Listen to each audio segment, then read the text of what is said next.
Just press the button. We are now. Oh, we are live now. So after the third time pressing the button, there you go. The shenanigans are back at Man Knows Football with the intros. But here we are, myself and Younes. Big up people for waiting. Today we are gonna be discussing Chelsea's transfer mess, but obviously I've got to do the whole politics, get that out of the way. Make sure you do like, share, subscribe, all of that good stuff. And also as well, Younes's links are down there in the description. Do not forget to click on those too. If you're not already following Younes, his details will be down there in the description. But Younes, my bro, how are you doing today? Yeah, man, I'm good, man. Standard stuff, waiting for things to happen. But apart from that, personally, lovely jubbly. In terms of football, meh, is what it is. Yeah, I'm not gonna lie to you. Considering everything that's going on, first of all, I obviously have to address my Joules Kounde video. I am in the bin, completely in the bin, in the rubbish, fam. Listen, myself, Matt Law, Ben Jacobs, we are in the bin, cuz we are in the Mate, even me, everyone in the bin. I did the whole, hey, Carl Malkunde, now I'm like, oh, crap. Mate, I was telling Gerard Romero to shut his mouth and all that. I got mad excited in that, bruv. But bro, here we are. But we got led on. Let's be honest. We got led on. We got told by very, very reliable places that we've won the race. We've won the race. It's over. Yeah. What do you want us to do? But here's the thing, yeah? This is what I'm not understanding.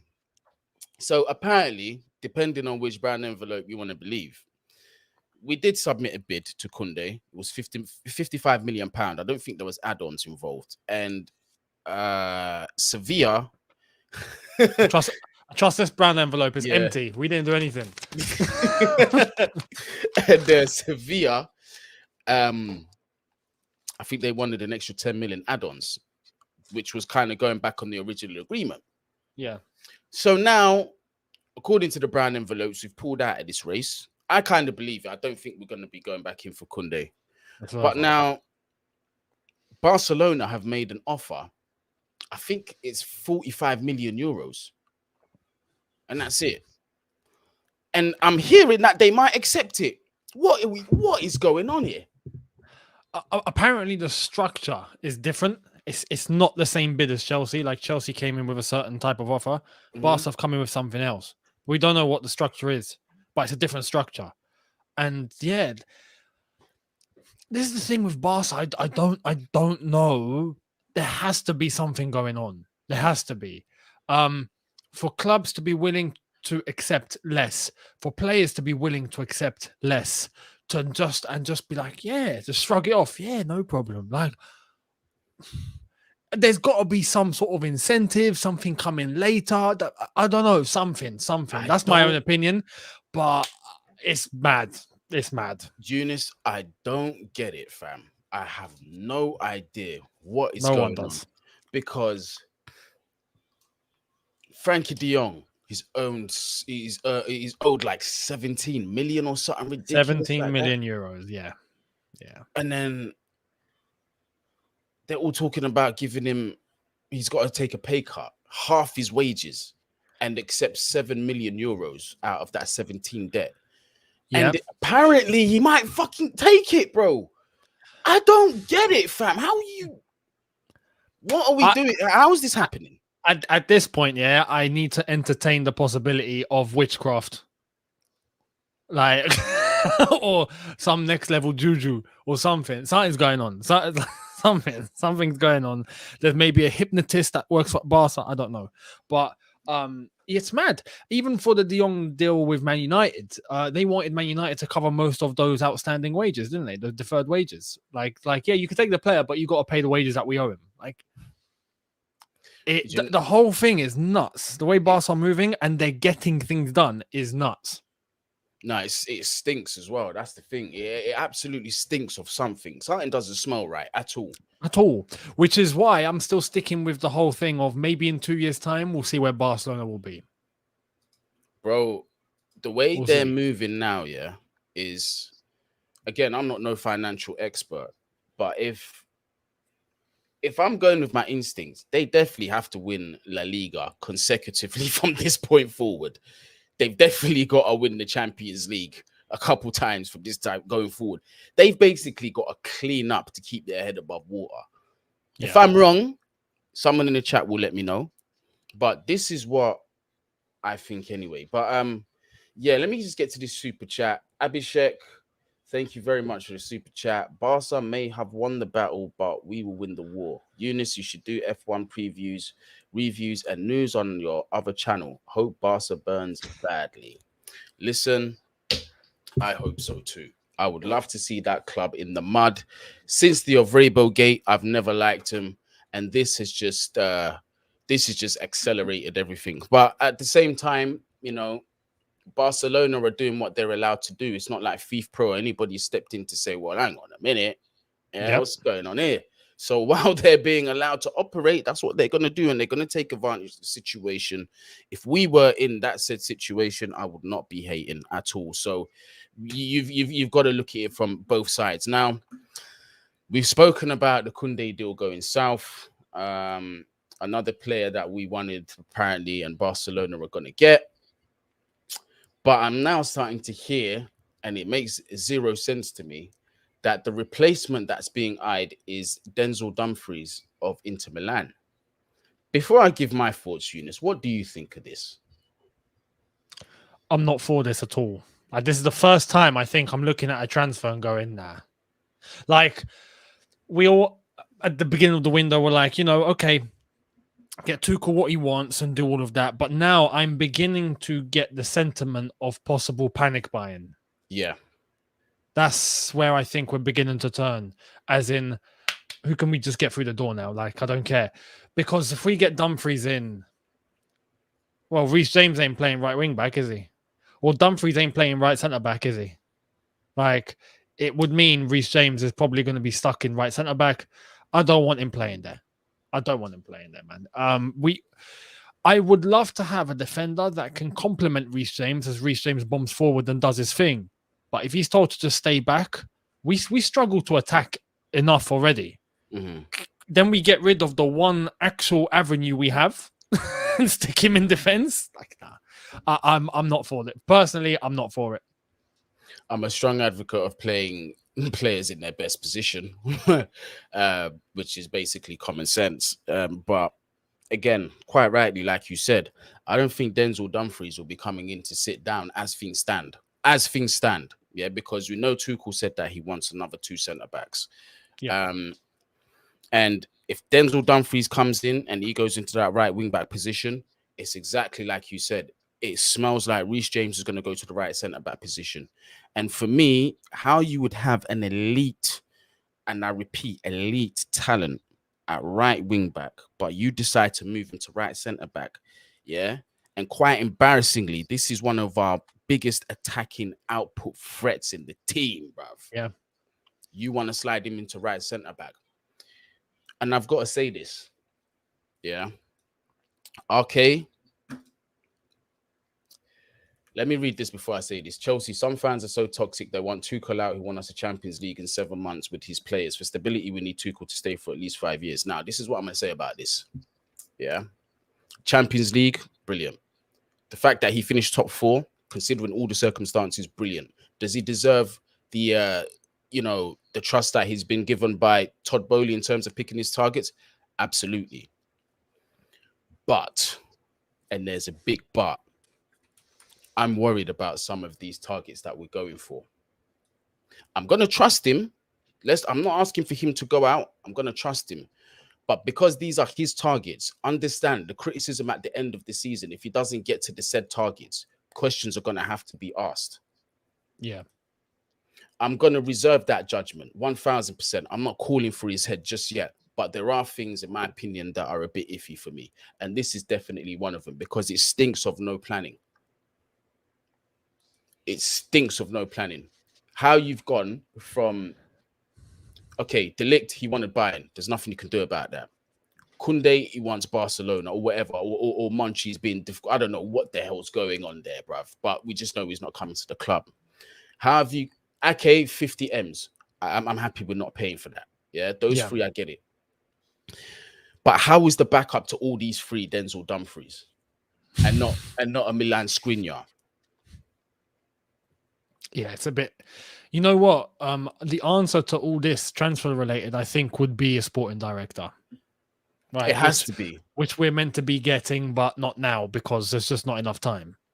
Which, to an extent, I can get, but with this sort of business, depending on how we end this window, with the Premier League starting, what's the date? 26th. We've got 10 days, 11 days. 11 days, roughly, yeah, to the start of the season. We got to be prepared for a poor start to the season.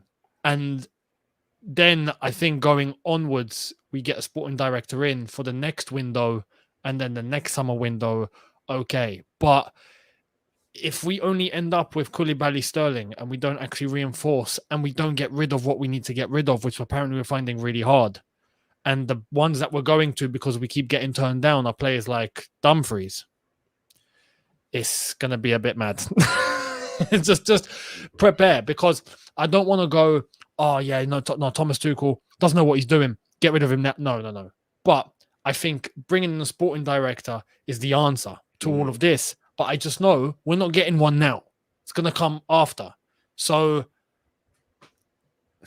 it's just one of those things where we just have to end up dealing with this, isn't it? Like, we're just going to have to see how the season starts off if we don't get what we actually need in. Tuchel's made it clear we need at least three more players. And I agree. We do.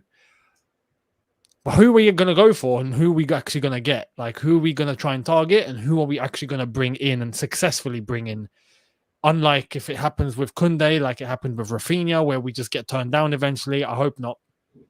But it's it's a weird situation. It's a weird situation because I feel like we're trying, we're just doing things a bit wrong now. And then we're going into a bit of a panic and the season's about to start. And it's just the vibe isn't even just transfers, it's elsewhere too. It's our existing players, it's the players that we shouldn't have in the squad, it's the morale, it's the lack of fitness, lack of intensity, the preseason's not gone well, like so many things, and it's just not a good place. Overall, I just don't feel good about it. No, I don't either. Joey, big up yourself. Guni, I think you're jumping the gun here. Who says we get Dumfries and don't get another centre-back? Well, now this would be a huge concern. If we get Dumfries and another centre-back, why are we not addressing the priority position that we need to get addressed, which is the defensive midfield situation? Now, I get it. Declan Rice is the target, and that's what Thomas Tuchel wants. But should he be the only target, though, if you can't get him? Is there a way to sort of... Sorry, I've got to ask you this, Younes. Is there a way where we can at least have a stopgap in between that time? For example, this is what my thinking would be. Matheus Younes, naturally, he's not a DM, but he can play that position at a good standard. And I think he can do it better than Jorginho can. Definitely. Yeah. I'm not saying he's the long-term answer. Similar with De Jong, not saying he's the long-term answer, but those two can both perform way better than what Jorginho can, in my opinion. Next season, Declan Rice becomes available that next summer. Bring him into the club, move one of those midfielders slightly further up forward. So you've got Declan Rice in behind them. Then you've got that midfielder partnered with somebody else, because that way you've still got top quality that can still, and now you've just moved them into their natural role. You see what I'm saying? There has to be something done about it. And then there's the question about Billy Gilmore, cuz we're crying out for a natural number 6, fam, and that's his position. And Ampadu is not that guy, bro. In my honest opinion, I think he can do a job as a centre back, yeah. Midfield, yeah, but I think Billy does it at a better standard. What are we doing with Billy Gilmore, fam? See, this is the thing. I feel like we're trying to, and probably correctly so, but with what we have, we're looking to just what we have, and we're trying to maybe like paper over any crack that we can see. Like, yeah, no, screw it. Okay, let's just go with that. Let's just go with that. We don't have a choice, and rightfully so. Right now, it actually feels like we don't have a choice. We're not prioritizing what I actually think we need to end up doing. I think we are putting a bit too much pressure on our defense. I think that, yeah, we've reinforced with Koulibaly. If we end up getting, I don't know, whoever defender we're meant to be getting now, because I do think we still need one centre back. But ultimately, we still need to be thinking about this attacking situation. We are dead up top, man. We are bland. Yeah. We've got nothing. And what happens when you can't score goals? You put pressure on your defense. You could end up with the best defense in the country. You ain't scoring goals. You're going to end up putting more pressure on them. Or if you can't actually kill teams off to the point where everyone gets relaxed, you let one opportunity go. This is what happens to us in some seasons where we looks like for the first 20 minutes we've got a foothold on the game. Confidence begins to dip because we've missed chances. All of a sudden, the opposition starts to grow into it. Bish, bash, boss. They get chances. They put it in the net. We're now losing. It's not just all the defense. Oh, yeah, if the defense is cool, yeah, that's fine. We're not conceding. It's okay. We're just going to go on and win. We need to score goals. We are dead up top. And now there's obviously talk. I mean, even Timo Werner could be on his way out. Newcastle apparently interested, according to Christian Falk, though. I don't know if that's going to be a legit, or, we send him back to Germany or whatnot. But we actually need to focus on getting players in that play up top as well as a central defender. I mean, even on top of that, if we're going to a back four, my God, we need a DM. And the Arsenal game was clear for that. We need that midfield looks so open. You'd think we've got some 24-hour store that's just not closing. There's so many different things that we need to address. And this is where my concern comes in. I don't think there's enough time to address them. I don't think there's enough time. So I don't either. Johnny, big up yourself, my guy. Honestly, the gaffer ain't getting backed. I don't know if I can entirely agree with that, bro, because some of the targets that he's gone for, because we know like the club have put bids down for players that he's asked for, but it's just that for whatever reason they've decided to go to other clubs. Can you really blame Tuchel or even exactly. Todd Bowley for that? Yeah. So it's so there's that factor too. But what I'm essentially saying is that at every single club, right, unless you're like a Real Madrid or a Man City who's just dominating, you're not always going to get your number one target in every position that you're looking at. You're just not. There has to be an element of a plan B or a plan C. And that's not to say plan B is a bad choice. And people are saying, oh, well, you're wasting a lot of money on a plan B. If you utilize it properly, it could still work as well as a plan A. This is what I'm trying to say. I just feel like the planning needs to be done better. Now, where I feel bad for Tuchel is the fact, and Todd Bowley is the fact that, the existing recruitment team has been gutted completely. We got to take that into consideration. So that transition of gutting everybody and then relying on somebody who's got a basketball and a baseball background to get the business right, that's also a bit of a hindrance. I'm not trying to put all the blame on Tommy T, by the way. There's no way, again, to the people that are coming in, right? I'm not trying to put no blame on Tommy T. I'm just trying to look at all sorts of different angles as to where I feel there's little problems, because it's the little things that build the big picture. You see what I'm saying? Exactly. This is the thing with Thomas Tuchel. Right now, without a sporting director, this is where I go back to a sporting director. Without one, it's Todd Bowley and Tuchel alongside him trying to, fill that gap. Whereas if we had a sporting director, Tuchel, all he needs to do at that point is go to that sporting director, speak with Todd and go, okay, no, this is the profile of player I'm after, or I have my eyes on this certain player who plays for this certain club. Here you go. I'm going to go and focus on the team and actual coaching and, do things on the pitch, and you guys can take care of that. We know that Todd Bowley and Tuchel together are dealing with things off the pitch. And then Tuchel has things to deal with on the pitch as well. And the preseason and all that. I understand that, and it's not easy, but that's not a setup that's going to be sustainable. No. And this is why we need a sporting director, but I also understand why we haven't been able to get one, because of time and the fact that these guys have just taken over the club. Could we have sacrificed the beginning of the window to get someone in that can do that job and then start rolling with it? Maybe, but it's just, I feel like it's one of those situations, but we are going to end up paying a price for it. It's just, we haven't got a choice. We're going to end up paying a price for it. I feel like the start of the season is going to be very slow. Exeter 1985, big up yourself. Thank you for the super chat. Just stopped by to say hello and support the channel. all the best to both of you, and best wishes to Younes with the upcoming plans. I hope that Much you don't appreciated. find out later that she's really an Arsenal fan. That's definitely to you, Younes, because mine in this household is everybody here is Chelsea, cuz. I've vetted very, very well. Trust me, there's no choice. He put in the contract stipulation.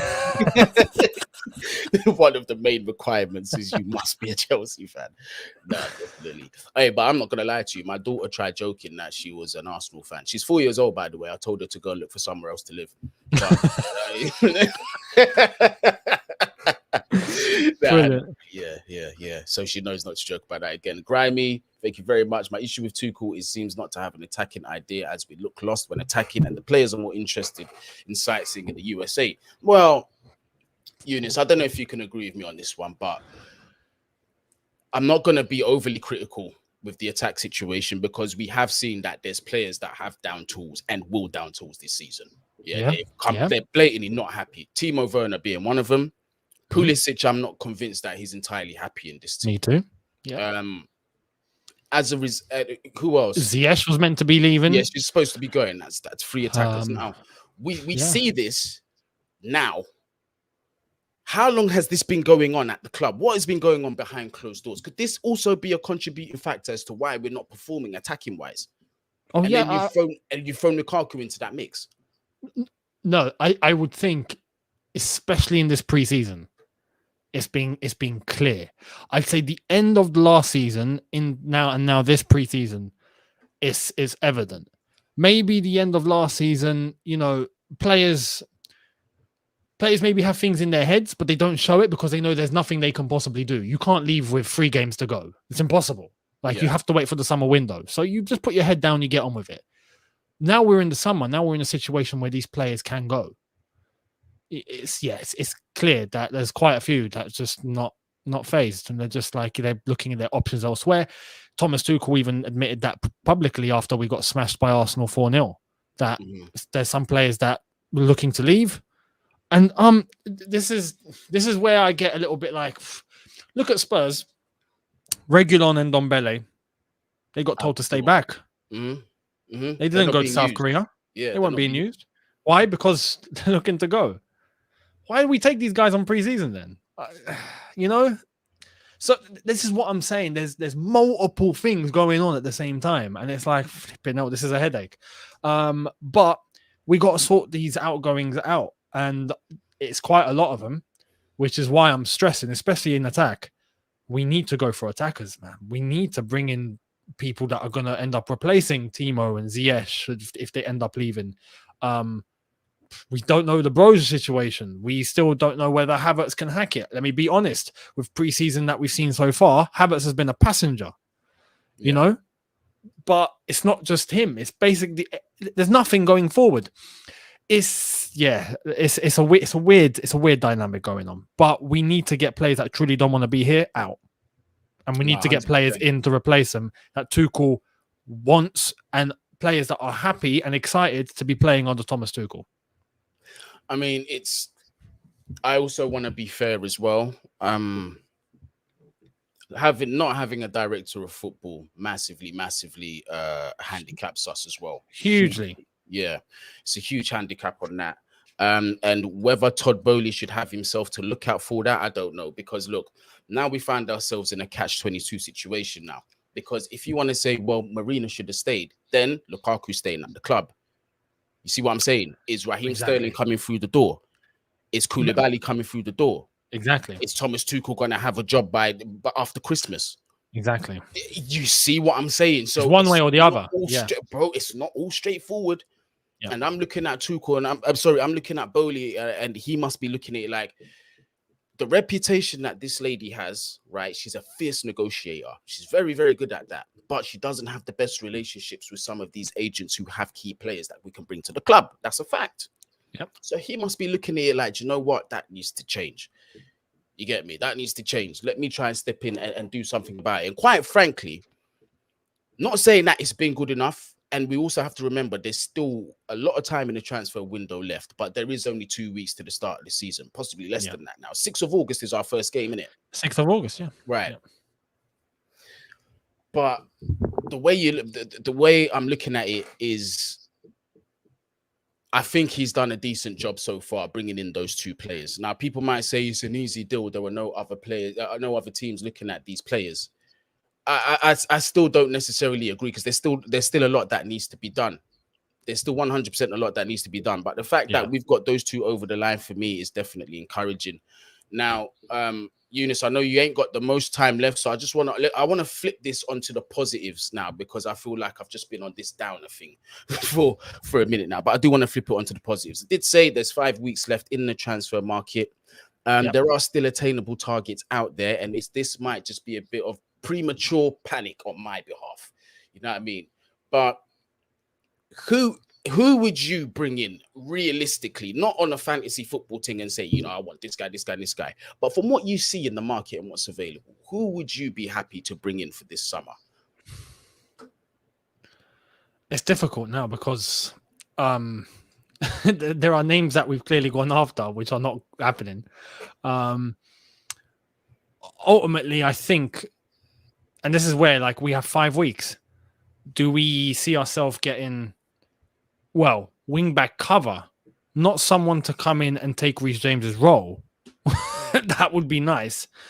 2 more centre-backs, a DM, a right winger, or a right wing forward, or an attacker, and a striker.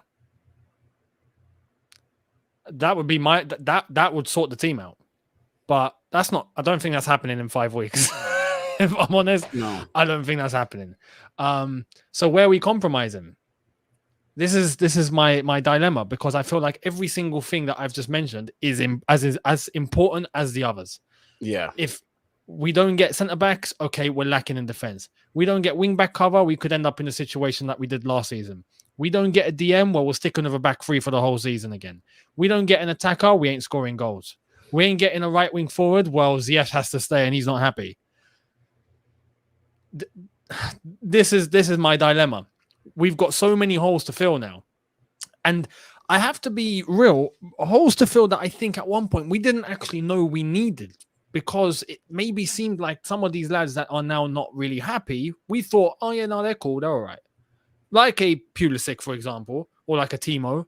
But now it's like, oh yeah, no, they probably want to go. So who are we going to get in? It's tough. Off the top of my head, realistically, again, I bring up Rafael Leao, maybe, if we're going to use Ziyech as make weight.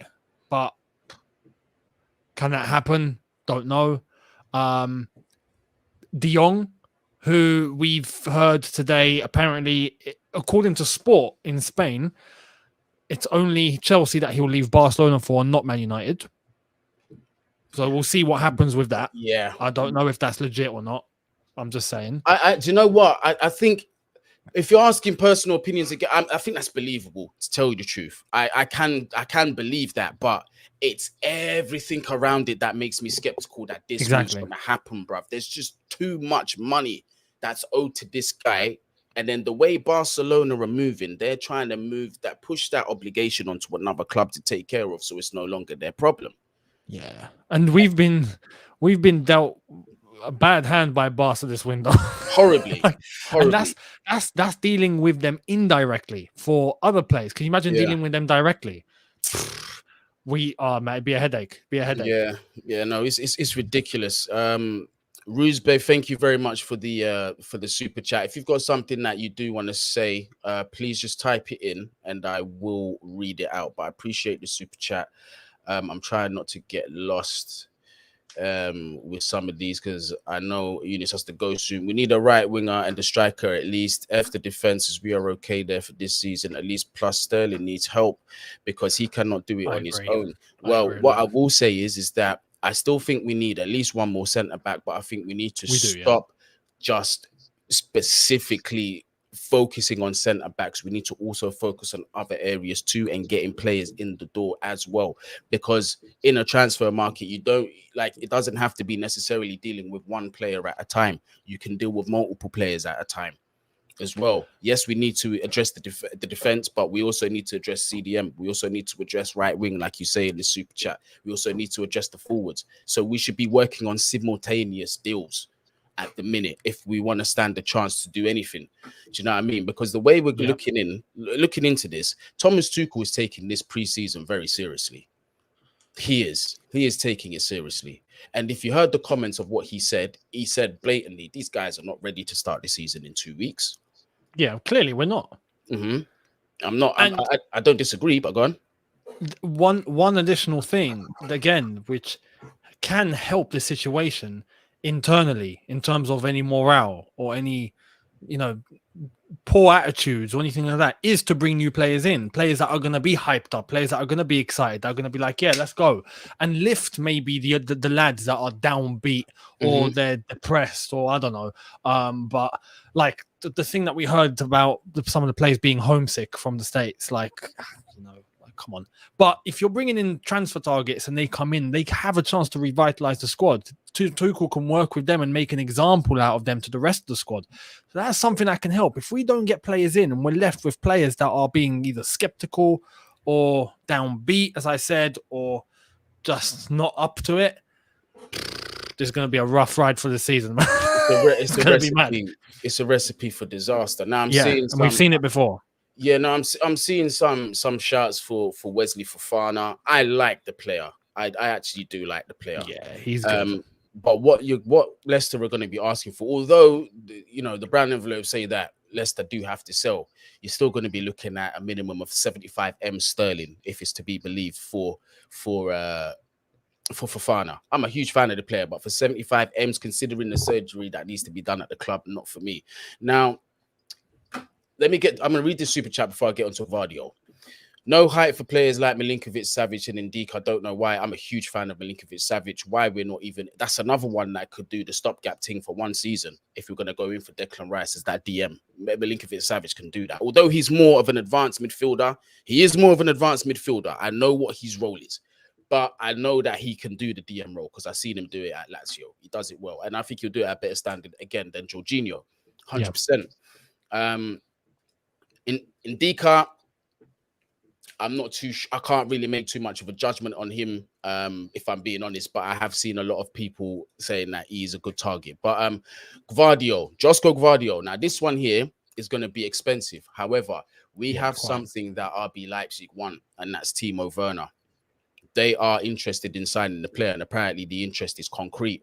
So if we can figure out Timo going the other way and bringing him in, I wouldn't be against that at all because I like Vardio.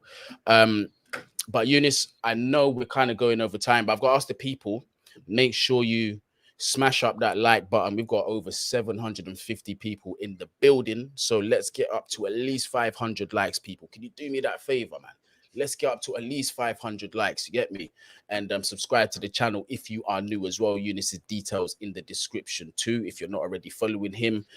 Grimy, again, thank you for the super chat. We should shoot our shot at Anthony. You know what? I'm not going to say too much. Maybe, Younes, have you got time at all this week to come back and do a part 2 so we can actually talk about attacking targets? Because the defensive targets are kind of getting boring now. It's just over and over. Recycled. Yeah, man. So we're going to move on to the attacking targets. So I think at this point is probably a good place to end the live stream. I wish I could have kept you a bit longer. I know you got a lot going on, Younes, in your schedule. So I appreciate whatever time that you give me, man. 100%. No problem. Callum Cox, first time on the channel. Welcome to the family, bro. Hopefully you stay. Appreciate your subscription. You get me? And I appreciate everybody in the chat, I woke up this morning and I just feel grateful, bro. I feel 100% grateful for just everything. The fact I'm breathing air, like my kids are healthy and all that. You get me? And everybody in here, everyone in the chats here, you know what I'm saying? Look, I even posted up here on a random one. Love you lot, your support is absolutely incredible. I woke up feeling super grateful. And it's a fact. It's a fact, man. I just feel like I've got the best subscribers going in this YouTube game, man. So much support, bruv. So much support. Yours as well. Yours are bloody awesome, man. They ride for you to the end, bruv. They're loyal. They're loyal. They're a great bunch. Yeah. And I'm sure we share a lot. Yeah, no, 100%. And also, and you know what? Before you go, I have to say this, bruv. there's some subscribers. If it wasn't for them, I definitely would have picked up a spliff this week and smoked. I'm actually on day 7 and not smoking. But Good some of on the ya. inboxes I'm getting is just like, bro, I've been trying to quit smoking, and to see you doing this and struggling is, it's an inspiration, and there's people that have given up and they're coming to me saying, yo, I gave up 20 years ago. This is how I feel, and whatever, you can still do it. The motivation is absolutely incredible, man. So everybody that's in the chat, everyone that's subscribed to the channel, trust me, your support is very, very much appreciated, man. And I've got to figure out a way to give back. 1,000. I've got to figure out a way to give back to the people, man. But anyway, man, we're gonna call this stream to an end. Thank you very much for joining. Smash up that like button, please. Subscribe if you are new, please. Younes' details down there in the description. What have you got coming up, Younes? Just all the latest and seeing what's going on. Reddit video possibly later today. Apart from that, just keeping tabs on what's up as we gear up for Udinese, that pre-season friendly, and then after that it's the start of the season. So yeah. Exeter 1985. Younes, you need to straighten out Chelsea with their 6 a.m. announcement. For real. Right. Facts, man. They're running an American time. They better not do that when they're back here. Yeah, IK, I'm in the same situation as you, bruv. Like, especially that Kounde news, mate. When I woke up the next day after I was trying to put Gerard Romero in the bin, I was just like, oh my days, man. I woke up tons of messages, and I'm just like, what's happened? And then I look, I'm like, oh, for fuck's sake, I'm in the mud. I swear down, I'm so far in the mud. I swear that's Lee Gunner over there. Is that him over there? Yeah, it is. Must be Lee in that mud. How you doing, Lee? You good? Bruv, yeah, trust me. But people, wherever you are, whatever you're doing, please make sure you do stay safe. Bless up.